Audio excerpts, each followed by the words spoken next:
부활절은 바로 나에게 가장 소중한 날입니다. 여러분, 장례를 직접 치러본 우리 가족들이 많이 있을 거예요. 사랑하는 지체들의 장례를 치를 때는 그냥 스쳐갔는데 우리 가족 중에 세상을 떠나서 장례를 치를 때 어쩌면은 한 번도 해보지 못한 그런 일 때문에 당황할 때가 참 많은 것을 발견할 수가 있습니다. 장례 문화가 여러 파트로 이렇게 변경된 것보다도 시대 흐름 따라서 매장보다 화장이 많아지는 이때지만은 그래도 부모님의 장례식, 가족의 장례식을 치를 때마다 느낀 부분은 우리 어머님이 우리 형제가 조금만 더 살았더라면 참 좋겠다는 그런 마음도 아쉬움 같습니다. 과거나 현재나 마찬가지로요. 또 돌아가신 부모님들, 형제간들이 안장되어 있는 묘지 있잖아요. 공동묘지나 가정묘지 보면 또 어떨 때는 이게 기쁜 마음도 있지만은 마음 한구석에 무서움도 있고요. 그러고 있습니다. 점점점 이제는 화장 문화로 바뀐 부분 가운데 제가 회의를 다녀보니까 우리나라의 문화는 돌아가시면 가정에 멀리 떨어서 정한 위치에 이렇게 부모님을 모십니다. 이제 점점점 가까이 들어온 부분 가운데 그래서 저는 돌아가신 우리 고 김윤현 장로님 계실 때 이 앞땅을 사게 되면은 교회 안에다가 우리 가족들을, 우리 영락의 가족들을 다 모시고 싶다니까 깜짝 놀라더라고요. 이 앞에 한전에 가게 되면 절간 하나가 있는데 거기에 많은 분들이 모셔져 있습니다. 선진국 가보니까요, 교회 안에가 부모님들을 다 모시고 너무 많아.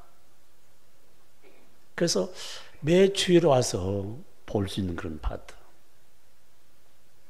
오늘 부활의 아침에 우리가 동일한 삶 가운데 아픔도 하시고 슬픔도 하시고 기쁨도 하셨던 그 예수님, 33년의 일기를 마치고 십자가에 돌아가신 후에 3일 만에 부활했다는 이 말은 예수님이 오시기 전부터 선지자들이 말씀으로 예언한 것들이 신약에 다 이루어졌습니다.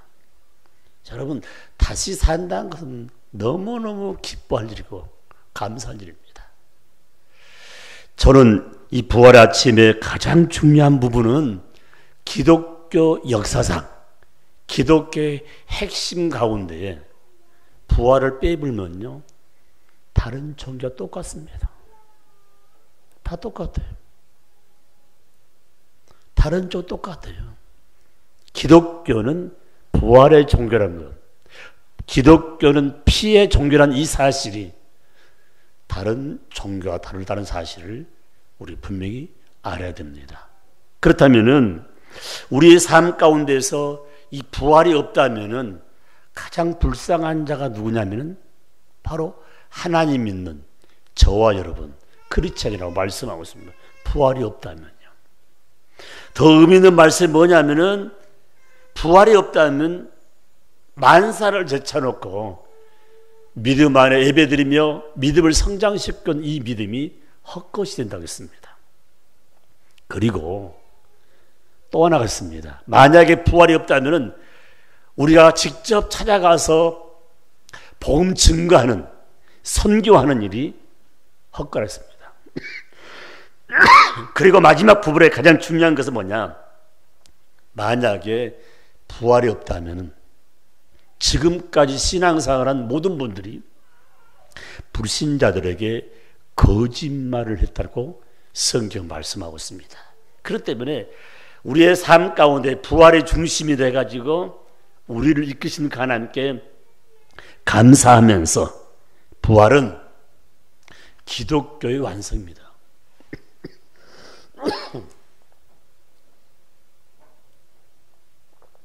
죄송합니다. 부활은 불의와 의 가운데서 의를 승리케 한 부분입니다. 또 하나가 있다면 부활은 뭐냐? 전 인류에게 소망의 메시지예요. 다시 산다. 부활. 소망이 있어요. 여러분, 다시 산다는 말이 뭔가? 바로 승리죠. 기쁨이죠.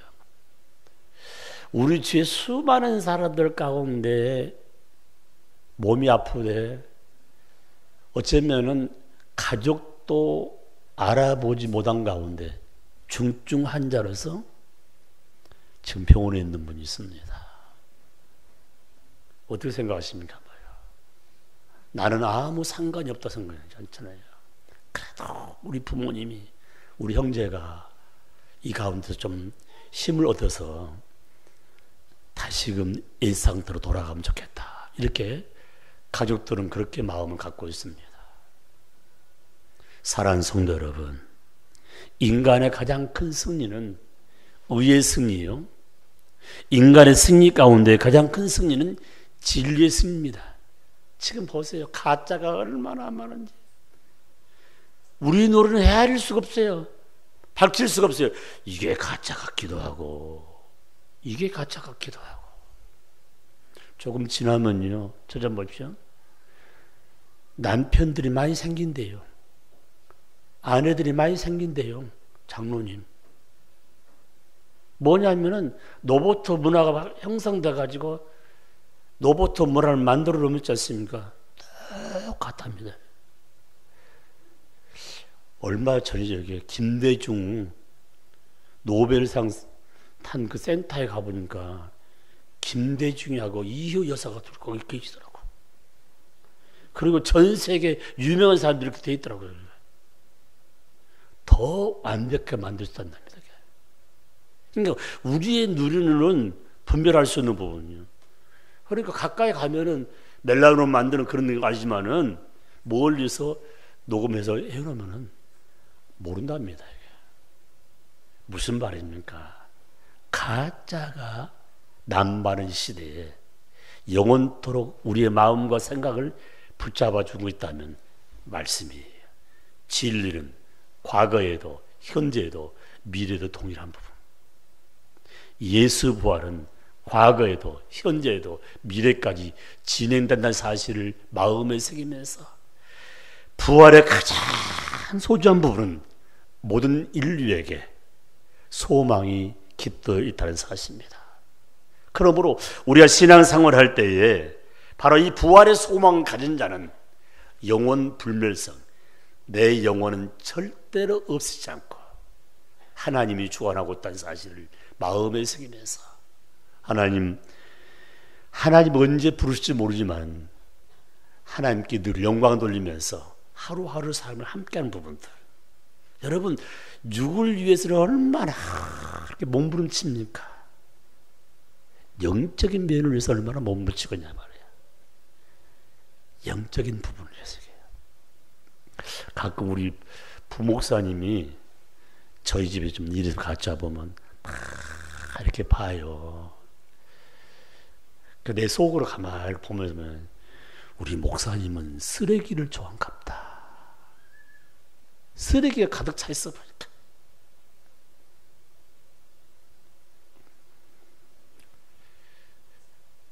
극동방송 우리 교회에서 이제 많이 지원도 하고 처음 시작을 준비했는데 극동방송 5분 메시지를 제가 몇 년 동안 했는데 극동방송 시스템, 녹음 시스템을 기도한 가운데 이야기했더니 한 분이 그걸 해드리겠다고 그러더라고요. 그래서 혼자 하면 힘드니까 한 2분이 있으면 좋겠다 해가지고 녹음 파트를 만들어가지고 그 녹음을 한 적이 기억이 나요. 참 눈물겨운 부분이에요. 그래서 극동방송국에 있는 시스템을 그대로 옮겨다 만들어 놓은 상태에서 그래서 교회 안에서 몇 편씩을 녹음해서 보낸 적이 있는데 지금 갖다 놓으면요 저 쓰레기통에 다 버릴 거예요. 여러분요 과거가 없다면 현재가 있을 수 없는 부분이에요. 거기에 눈물이 있고 땀이 담겨 있는 부분. 우리들이 사랑 음악 선교단 그 장비 하나, 이 올개 있잖아요. 볼 때마다 느낀 집 딱 하나가 있어요. 창단할 때 올개를 살 수 없어가지고 중고 조그마한 게 애들 장난감 같은 거 야마야 PC 55인가 그거 사가지고 했던 거 기억이 나요. 눈물겨. 누가 헌금했어요? 우리 영락의 식구들이 누군가 함께 했던 부분이요. 그래서 저희 집에는요 쓰레기가 많이 들어있어요. 과거를 기억할 뿐만 아니라 과거를 잊어먹으면 내 신앙은 낭떠러지로 갈 수밖에 없어요. 과거에 이런 삶을 살았는데 하나님이 이런 축복을 해줬다는 사실을 마음에 새기면서 우리가 신앙생활을 할 때 부활의 신앙을 잊어먹어서는 안 된다는 것입니다. 그 부활의 신앙이 나를 새롭게 하고 강하게 하고 더 담대하게 일할 수 있도록 역사한다는 사실을 마음에 새기면서. 여러분, 구약 성경의 가장 알찬 부분을 뽑는다면요, 예수님도 오지도 않았는데, 예수님이 고난 사건도 없는데 거기에 부활 사건을 다룬 일이 참 많아요. 그 중에 하는 사람이 누군지 아십니까? 고난 가운데 고난을 당했던 욥이 한 말 있습니다. 욥기서 14장 12절 15절 말씀 보니까 예수님의 부활에 대해서 무슨 잠에서 깨어난다 이렇게 표현됐어요. 누가요? 욥이라는 사람이. 또 하나 말씀드린다면 기도의 삶 다니엘에서 12장 2절 3절 말씀에 부활을 어떻게 표현하느냐, 자는 자 중에서. 그리고 성군 다윗은 바로 왕의 위에 있을 때에 영과 육을 살리시는 하나님, 부활을 말씀하고 있어요. 여러분, 예수님이 오시지도 않고 사역도 안 하시고 십자가에 죽지도 않고 부활도 없고 아무것도 없는 상태에서 선포했단 말이에요. 그러나 저와 여러분도 이미 보신 거예요. 예수님 오셨잖아요. 사역하셨잖아요. 고난 당하셨잖아요. 십자가에 죽었잖아요. 3일을 부활했잖아요. 승천했잖아요. 뭘 봤어요? 성경을 통해서 확실히 봤단 말입니다. 그럼 확실히 봤을 때 우리는 증거해야 되는데, 다시 오실 그 예수님을 증거하기 위해서 오늘도 내일도 끊임없이 악한 영과 싸우면서 이 일을 전하는 것입니다. 저는 오늘 저와 여러분의 삶 가운데에 과거의 구약에 있는 하나님의 자녀 선지자들은 아무것도 보이지 않는 가운데 복음을 전달했다면 우리는 이미 봤던 사실을 성경에 입각되어 있기 때문에 증거한다는 것은 얼마나 소중한 줄 모릅니다. 오늘 보면은 여인들이 예수님을 만나뵈러 갔잖아요. 부활한다는 말씀 듣고 그때 빈 무덤 보고 그때 천사가 이야기했잖아요. 살아나셨다고. 너희들을 약속한 그곳에 가봐라. 그곳에 계신다고 말씀했으면 누가요? 천사가요. 그렇다면 우리의 인간의 모습으로 예수의 부활을 본 자가 성경에 기록돼 보면은 제일 먼저 시몬에게 보이시고, 그 다음 말씀 보니까 11 제자에 보이시고, 그 다음에는 500명의 성도들에게 보이시고, 그 다음에는 야곱에게 보이시고, 그 다음에는 의심 많은 도마에게 보이시고, 그 다음에는 만삭되지 못한 바울에게 보였다고 말씀했습니다. 그러면 이 시대는 누구에게 보여줬습니까? 부활의 신화를 가지고 부활의 예배를 드린 저와 여러분에게 말씀으로 부활의 예수를 보여주고 있습니다. 사랑하는 성도 여러분, 부활의 예수가 어떤 분입니까? 부활의 예수가 어떤 분입니까? 우리는 가장 중요한 부분, 우리 예수님은 승리자이지 실패자가 아니라는 사실을 기억해야 됩니다. 부활의 아침에 부활의 예배를 드리면서 마음에 새길 부분은 우리 예수님은 승리자입니다. 뭐의 승리인가? 세 가지예요. 첫 번째는 죄에서 승리했다는 것입니다. 여러분, 죄진 자는, 죄로 갇혀있는 자는 누군가의 도움이 필요한 부분이에요. 그 죄의 대가를 지불하지 못하면 죄에서 해방될 수가 없는데, 아담은 범죄한 말미암아 불순종으로 정죄함을 받았는데, 우리 예수님은 의의 혈통으로 의롭다하심을 받고 순종의 종이 되어서 마지막에 의인 됐다는 말씀으로 우리에게 다가와서 복음을 전달해 주셨습니다. 그러므로 인간의 대표였던 아담은 우리에게 불순종을 심어줬지만, 바로 의로운 혈통인 의에 대신 주님께서는 우리들을 의인으로 인쳐 주었다는 놀라운 축복입니다. 죄에서 의인된 삶으로 이끄신 그 하나님, 이끄신 그 주님, 바로 죄의 문제를 해결해 주심으로 죄에서 승리하심이 이 아침에 가장 의미 있는 말씀의 축복이에요. 두 번째 말씀은 예수님은 저주에서 승리했다는 놀라운 말씀입니다. 여러분, 축복을 원하지 저주를 원하는 사람은 하나도 없습니다. 성경에는 저주에 관한 말씀이 참 많이 있습니다. 너희가 얽매이기 쉬운 죄에 임하면 저주가 임한다고 말씀하고 있습니다. 죄 문제를 해결하지 않으면 저주의 문제가 임한다고 말씀하시면서 고린도후서 5장 19절 말씀에 죄 문제를 해결하면 저주는 끝나고, 죄 문제가 해결되면 말씀 속에 화목한 삶을 산다고 분명히 말씀하고 있습니다. 화목의 삶이 뭡니까? 죄 문제가 해결될 때, 하나님과 나 사이 죄의 문제이기 때문에 연결되지 않냐고 교통하지 못하고 막혔던 담인데, 예수님께서 십자가 져주심으로 하나님과 나 관계가 소통될 수 있는 길을 열어줬다는 사실입니다.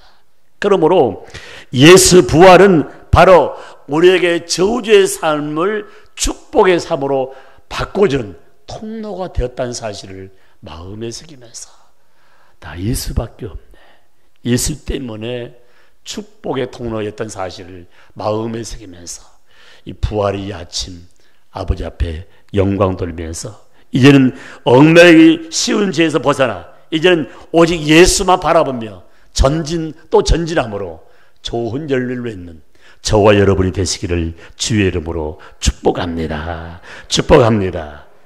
더 중요한 부분, 예수가 어떤 부로 승리했는가?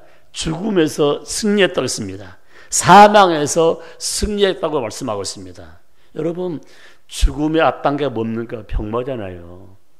그러니까 병을 고치는 것 누가 하세요? 전능자 하나님, 전능자 예수님. 죽음 문제를 해결할 수 있는 것 하나님밖에 없지 않습니까?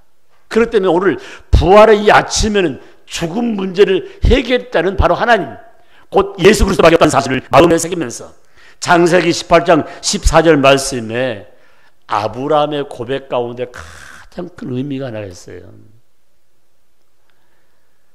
나이가 100살이 되고 아내가 경수가 끝나서 아이를 가질 수가 없는데 하나님께로부터 축복의 메시지, 자녀를 얻는다는 그 사실은 굉장히 의미가 있어요. 아브라함이 그 음성을 듣고 사랑하는 아내에게 자녀를 통해서 하나님께서 영광 받으시고 자녀를 준다는 그런 말을 듣고 깜짝 놀 뿐 아니라 비웃음, 웃었다고 했습니다. 그런 농담하지 마십시오. 내가 어떤 단계에 있는데 나에게 어떻게 아이가 생깁니까? 그때에 아브라함이 한 말이 있습니다. 하나님은 못하실 일이 없다. 능치 못할 것이 없다. 여러분, 우리 삶 가운데 내 생각, 내 방법, 내 계획, 내 사상, 철학 가지고는 해결할 수 없는 게 너무 많은데 모든 문제를 해결자의 키는 하나님 손에 달려있다는 사실, 능치 못할 것이 없다. 욥기 42장 2절 말씀 보면은 욥이는 이런 말씀하고 있습니다. 수많은 어려운 고난을 닦으면서 어쩌면은 가까이 있는 사람이 욕을 했어요. 욕을 했다니까 한마디로요. 사랑하는 아내까지도 남편을 향하여 욕하고 저주하면서 도망가는 그런 사건을 보면은 욥이 대단한 사람이에요. 욥이 무슨 말인지 아십니까? 이렇게 말씀했습니다. 무슨 경영이든지 못 이루실 것이 없다. 누가? 전능자 하나님, 무소 불능하신 하나님이시다. 사랑하는 성도 여러분, 우리 하나님은 불가능이 없다는 사실을 마음에 새기면서 바로 예수님께서 부활하신 것은 죽음에서 승리요 사망에서 해방이 됐다는 사실을 마음에 새기면서 지금 왜 막 몸 반석해요? 오래 살라고 영양제 먹어요. 오래 살아 건강하게 해요. 건강을 누가 책임지냐고요? 하나님이 주관하고 있다는 것, 예수님이 주관하고 있다는 것. 그러므로 부활의 이 아침에 예수님은 승리하셨습니다. 그렇다면 부활의 첫 열매가 예수님이기에 예수님과 함께한 자는 다 부활의 소망과 부활의 축복이 있다는 사실을 마음에 새기면서 예수님이 죄에서 승리했으니 나도 승리할 수 있다. 예수님이 저주에서 승리했으니 나도 저주에서 승리해서 축복의 승리자다. 예수님이 죽음에서 승리했사오니 나도 사망과 권세도 이긴다는 사실을 마음에 새기면서 예수 부활, 나의 부활, 예수 축복, 나의 축복이라는 사실을 마음에 새기면서 구약의 많은 크리스찬들은 예수님의 사건을 아무것도 못한 가도 신학을 연구하는데 신약시대 저와 여러분들은 이제 딱 한 가지 다시 오실 그 예수님을 바라보면서 오늘도 내일도 변함없이 하나님 사랑하며 주님 사랑하며 복음 전달자 사명을 잘 감당하는 저와 여러분이 되시기를 주의 이름으로 축복합니다. 축복합니다. 우리 헌금연합분 앞으로 나오시기 바랍니다.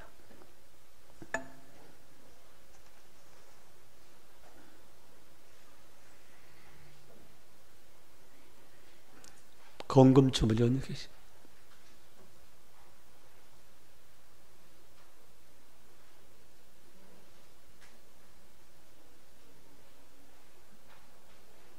자, 여기 합쳐가지고, 예, 여기 하나만 여기 주머니 있어요? 주머니 있으면 손 들어볼 수 있어요?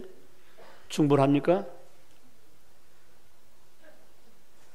자, 앞으로 나오십시오. 자, 봐요. 목사님 말씀 잘 듣고요. 헌금할 때 바르게 해야 돼. 제가 지금 설교했는데 내용이 혹시 뭐냐? 크리스찬이 부활절을 망각하면 안 돼.